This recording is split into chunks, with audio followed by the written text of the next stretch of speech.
નમસ્કાર ખેડૂત મિત્રો, આજે આપણે રણજીતભાઈની વાડીએ છીએ અને રણજીતભાઈએ વાવેલી છે મરચીની અંદર એમને રૂટગુરુનું રાકોલ્ટો કંપનીનું રૂટગુરુ આપેલું છે.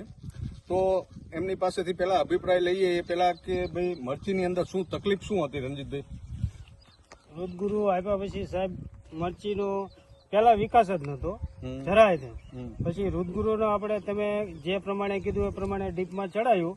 પછી આજે 5મો દિવસ છે અને 5મા દિવસમાં અહીંથી આટલી ફૂટ મેકી અને ફ્લાવરિંગ ખરતું બંધ થઈ ગયું અને મરચા ઝીણઝીણા જો દેખાવા મળ્યા છે. બેસવાનું ચાલુ થઈ ગયું. બેસવાનું ચાલુ થઈ ગયું. બરોબર. અને પેલા તો હાવ આમ ચમ મરચી સૂનમૂન પડી હોય, સુસુપ્ત અવસ્થામાં હતી. હા, એવી કઈ વધ નહોતી, કઈ નહીં. પછી આ ચડાવ્યા પછી સાહેબ આટલો વિકાસ થઈ ગયો અને મરચીને કુણે ભાવ્યું છે.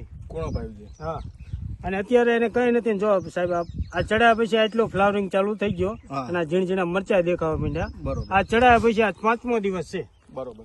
એટલે જે તે સમયે મરચીની અંદર પીળાશ હતી. હા, વધ નહોતી. વધ નથી. પછી ફ્લાવરિંગ નહોતું બેઠેલું અને રૂટગુરુ આપ્યા પછી તમારે પીળાશ પણ જતી રહી, એકદમ કુમળો છોડ થઈ ગયો, ફૂલ ચાપકા બેસવાનું ચાલુ થઈ ગયા અને મરચા પણ આવવાના ચાલુ થઈ ગયા. એટલે તમે રૂટગુરુથી ખુશ છો ખરા? અરે ખુશ હોય 100% સાહેબ. કારણ કે મને રિઝલ્ટ મળ્યું. આજ 5મો દિવસ થયો. મેં ખુદ જાણ્યું. એ પહેલા મેં કંઈક બીજું ખાતર ચડાવ્યું હતું, કંઈક ઓગણી પણ એનો મને જરાય ફેર પડ્યો નહીં. પાંચ ચડાયા પછી મને 100% ફેર પડ્યો. કેટલા દિવસે તમને રિઝલ્ટ દેખાણું? 5મા દિવસે. આજ 5મો દિવસ છે. 5મા દિવસે જો આટલી ફૂટ મીકી છે અને આ છોડ કૂણો પડી ગયો અને ફ્લાવરિંગ જો સાહેબ. હા, નગર પહેલા નતું. આ સરસ. ખૂબ ખૂબ આભાર તમારો.